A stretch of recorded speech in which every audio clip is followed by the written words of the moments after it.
A mitologia grega nos conta sobre a história de Deméter, a deusa Deméter e sua filha Perséfone. É uma história muito linda, é emocionante, porque Deméter tem sua filha, que era seu anjo querido, que acompanhava a mãe.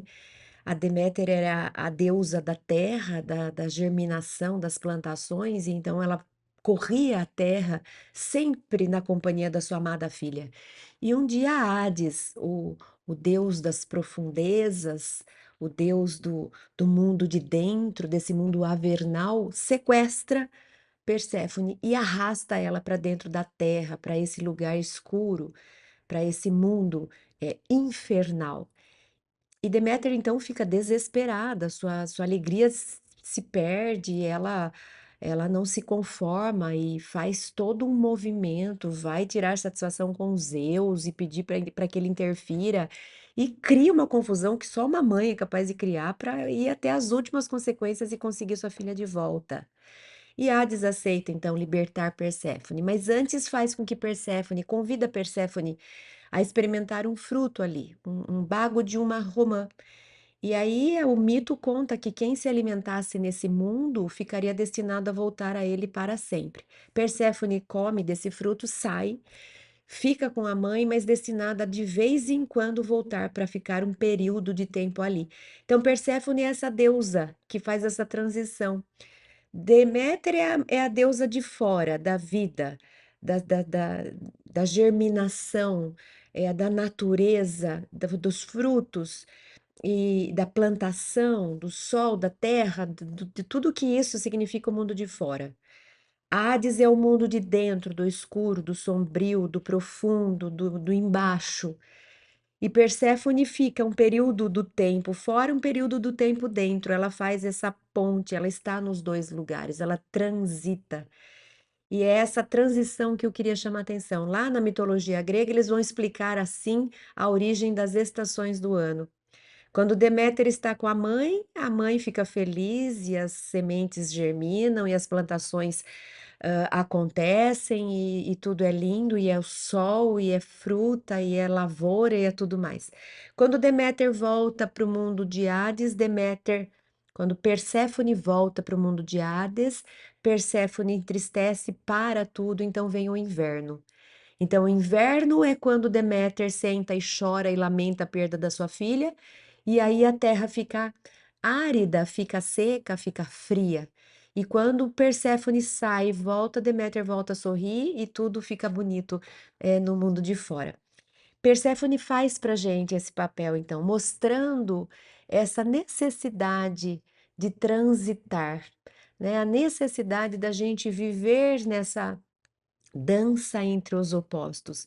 E foi a partir desse pensamento, principalmente nesse mundo hoje tão polarizado, em que parece que nós precisamos tomar um lugar e ficarmos estáticos nele. Para quem, o que é que você acredita? Ué, mas eu acredito numa coisa hoje, posso desacreditar amanhã e acreditar numa terceira depois de amanhã. Não. Hoje você é obrigado a tomar uma posição e fique ali. Fique ali e você vai ter os seus amiguinhos que vão pensar igual a você e todos os outros inimigos que pensam contrário a você. No momento em que a gente olha tanto para a diversidade, no momento em que a gente levanta tantas bandeiras em nome da inclusão do diferente, no momento em que a gente pede para que as pessoas acordem, para que a gente não fique achando que tudo tem que ser de um jeito ou de outro jeito, que existe tantas coisas diversas, de tantas cores, de tantos aromas, são tantas as pessoas com tantas particularidades. Ao mesmo tempo em que a gente luta por isso, luta para que a inclusão do diverso, do diferente aconteça finalmente, ao mesmo tempo, a gente fica batendo o martelo em polarização. Ou você é da direita ou é da esquerda. Ou você é de cima ou de baixo. Ou você acredita ou não acredita. Ou você gosta ou você não gosta. Como se a gente fosse obrigado a ficar parado num lugar. Ou como se a gente, se você acredita nisso, você não pode acreditar naquilo. Mas eu não posso enxergar o lado bom daqui e daqui. Eu não posso fazer uma crítica para cá e para cá. Não, não pode. Ou você é do meu ou você está contra mim. Nós estamos vivendo um período em que se exige a polarização, senão você vai ser cancelado, execrado, excluído, seja lá o que for, perseguido. Então você tome o seu lugar, exija um lugar aí, fique e vamos para a luta, porque quem está com a gente é com a gente, senão nós vamos brigar com o outro. Então, nós vivemos essa polarização enquanto juramos que estamos lutando pela inclusão. Veja que tempo esquizofrênico que a gente vive. E a figura da talvez seja isso, a gente esteja precisando da Perséfone. Perséfone, venha nos socorrer, venha nos ajudar a mostrar que é possível a gente viver aqui e lá, é possível a gente se sentir bem aqui e lá, é tão bom. Eu estava hoje pensando assim, puxa, que gostoso. Parece que o tempo começa a mudar e a gente começa a entrar numa meia estação, daqui a pouco vai esfriar. Mas aí eu me lembrei falando, há pouco tempo atrás, ai que gostoso, tá começando a esquentar e daqui a pouco a gente vai poder curtir o sol e a piscina. E é isso, por que que eu preciso definir que eu só posso gostar ou do frio ou só posso gostar do calor? E a gente pergunta assim, você gosta do frio ou do calor? Ué, eu preciso escolher? Eu não posso gostar e curtir os dois? Eu não posso adorar por uma roupa fresca e de vez em quando me proteger com um monte de casaco? Por que que eu preciso? Não, não, você gosta de. Você prefere isso ou aquilo? Ué, eu não posso preferir as duas coisas. Então, esse convite para que a gente faça essa dança entre as polarizações, ele me surgiu com essa ideia de trazer um livro. E foi isso. Eu acabei escrevendo as minhas reflexões, juntando todas elas nesse livro, que eu denominei de A Dança entre os Opostos. É a minha crítica ou o meu convite à reflexão nesses tempos polarizados. Precisa ser de um jeito ou do outro, a gente não pode colher benefícios das coisas que estão em cima, quanto das coisas que estão embaixo, das coisas que estão para a direita, quanto das coisas que estão para a esquerda. Será que não é melhor a gente aceitar essa. Não que a gente não possa se identificar. A gente pode se identificar. Eu me identifico mais com o dentro, com o quieto, mas não quer dizer que eu não possa me aventurar de vez em quando no fora, no calor. Então, Carl Gustav Jung, esse psiquiatra, criador da psicologia analítica, da psicologia profunda, ele traz esse convite para a gente prestar atenção, porque ele diz que o motivo das doenças e dos sintomas todos está aí. Enquanto a gente paralisa numa polarização, que quanto mais a gente conseguir transitar e descobrir que a vida é feita de tantas nuances quanto a gente puder imaginar, é onde mais eu vou encontrar a saúde. E ele define esses movimentos da energia psíquica, né, da minha atenção. Tem hora que eu tô com a atenção para fora. Me interessa o mundo, me interessam as pessoas, me interessa a vida lá fora, me interessa crescer no meu emprego, me interessa curtir uma balada, me interessa sair para ver gente. Quando a gente tem essa atenção voltada para fora, quando o mundo de fora me interessa, quando eu me dedico a ir conquistar, a ir desfrutar desse mundo de fora, ele diz, a nossa energia psíquica, ela está no movimento que ele chama de progressão. Progressão não no sentido de evolução, de ser melhor. Progressão no sentido de me tirar daqui para ir para fora, para frente. Então ele diz, de vez em quando a gente tá nessa vibe.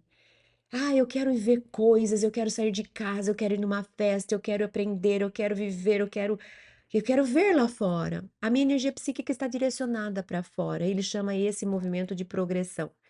Mas ele diz que tão importante quanto, tão saudável quanto, tão necessário quanto, é o movimento de regressão, não no sentido de voltar para trás e ficar atrasado, no sentido de voltar para a gente mesmo, para dentro. É regredir no sentido de tira a energia de lá de fora e volta para si. Regredir no sentido de tira a atenção de lá de fora e volta para si. Então, tem períodos em que a gente chama de uma energia psíquica regredida, que é no sentido de eu não quero sair, eu não quero ver gente, eu quero ficar quieta aqui, quero prestar atenção em mim, quero curtir a minha companhia.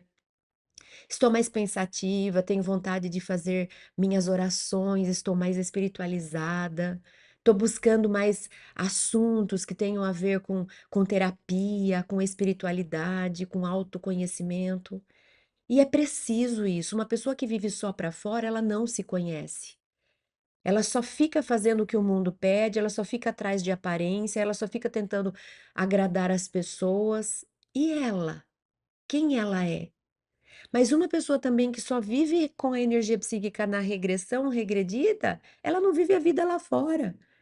Ela fica sempre na sua caverna, protegida, quietinha, encurralada, mas tem um mundão ali que precisa ser conhecido, que merece ser experimentado e vivido. Eu preciso me relacionar com pessoas. Então, a saúde, ela vai pedir para a gente essa dança entre os opostos. É preciso que eu saia e é preciso que eu entre. É preciso desfrutar do frio e do calor, é preciso curtir a noite e o dia. Isso é saúde. É preciso que a gente experimente todas as nuances que existem entre os opostos. Isso é saudável. A gente tem, e ele próprio, Jung próprio comenta, como curiosidade, períodos da sociedade mais próximos em que as polarizações adoeceram o coletivo. Ele diz, por exemplo, que num período em que o poder patriarcal estava no ápice do seu poder e da sua expressão, o feminino adoece. Quando a sociedade exalta numa intensidade descabida o masculino, a gente vê uma onda coletiva de histeria. As mulheres tendo episódios histéricos lá no começo do século passado. Quanto mais força para o masculino, mais o feminino ficou adoentado. Aí ele dá outro exemplo, observado nesse coletivo. Quanto mais um período muito maniqueísta, muito rígido, período da sociedade em que ela bateu muito na inflexibilidade, na rigidez, nós vimos muitas pessoas no ambiente coletivo desenvolvendo esquizofrenia. Quanto mais absoluto, mais o relativo adoece. Quanto mais intransigente, inflexível, mais esse lado natural adoece. Então ele mostra para gente, no ambiente coletivo isso acontece. Quando eu olho muito para uma coisa e valorizo muito uma coisa, o seu polo oposto fica doente. Eu preciso lembrar que os dois são importantes. Eu preciso, em alguns momentos, ser firme, em outras, ser gentil, ser afetiva. De vez em quando eu preciso ser fria para pontuar alguma coisa, de vez em quando eu preciso ser calorosa para abraçar alguém. Quanto mais eu conseguir transitar entre as polaridades, todas que existem, mais eu estou desenvolvendo saúde na minha vida. Aristóteles também, na filosofia, chama atenção para o perigo de estarmos nos extremos. Ele diz, em termos de moralidade, de valor ético, ele diz que as virtudes, elas são sempre a medida exata entre dois extremos, que são os vícios. Então, Aristóteles fala: se você caminhar muito para um lado, você chega num vício. Se você caminhar no mesmo eixo muito para o outro lado, você chega em outro vício. Se você se afastar dos dois polos e vir para o meio, você chega numa virtude. Cada virtude é a medida do meio entre dois polos, que são dois vícios. Então, se eu tenho aqui a virtude da coragem, eu tenho no seu eixo, num polo extremo, de excesso de coragem que me leva para uma imprudência. Eu vou saltar aqui do alto para ver se eu consigo cair em pé ali, quebro as pernas. Que coragem é essa? Isso é imprudência, né? Isso não é coragem. Isso é você ser imprudente. E se eu for para o mesmo eixo no polo oposto, eu chego num temor, num terror, medrosa. Cadê a coragem, Cris? Então, um excesso de coragem é um vício. A falta de coragem é outro vício. A coragem é justamente uma medida entre os dois. É um pouco de medo, porque a coragem tem o medo dentro, só que ela supera. Então eu nem estou com excesso de medo que me trava, e nem estou com ausência de medo que me leva a ser imprudente com a minha própria vida. Então Aristóteles diz no seu livro Ética a Nicômaco: o excesso é uma forma de erro, tanto quanto a carência. Enquanto o meio termo é uma forma de acerto digna de louvor, a virtude é uma espécie de mediania, um meio termo entre dois vícios. um por excesso e outro por falta. Pois nos vícios, ou há falta ou há excesso daquilo que é conveniente no que concerne às ações e às paixões, ao passo que a virtude encontra e escolhe o meio termo. Então, Aristóteles traz essa história do meio termo, essa medida exata entre dois vícios, é a medida do equilíbrio, é a medida da harmonia. Ele não propõe uma coisa estática, ele propõe uma coisa ponderada. Às vezes a gente vê críticas do tipo: ai, o que que é o meio termo? Eu ficar travada no meio? Isso não é bom. Não, nada que é travado é bom. Mas esse meio termo, uma que ninguém nem consegue ficar travado no meio, é a gente ir um pouco para lá, mas tomar cuidado para não ir demais. Aí volta um pouco para cá, e passa um pouco para cá, e volta um pouco para cá.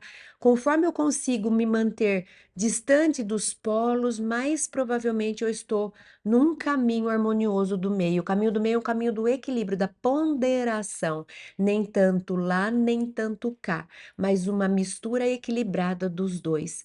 Eu não vou conseguir ficar travada no meio, mas quanto mais eu tomar cuidado para não cair muito para um extremo e nem para o outro, mais eu tenho a garantia de estar bem, vivendo bem no meio termo entre as polarizações. Mais eu transito igual Perséfone. Então, nesse livro, A Dança entre os Opostos, eu faço essa provocação para que a gente tome cuidado para não estar polarizado. Alguns textos que estão dentro dele, entre o conquistar e o cuidar, entre a eficiência e a ética, entre a vitimização e a responsabilidade, entre complicar e simplificar, entre poder e amor. Fica aqui esse convite para que vocês busquem.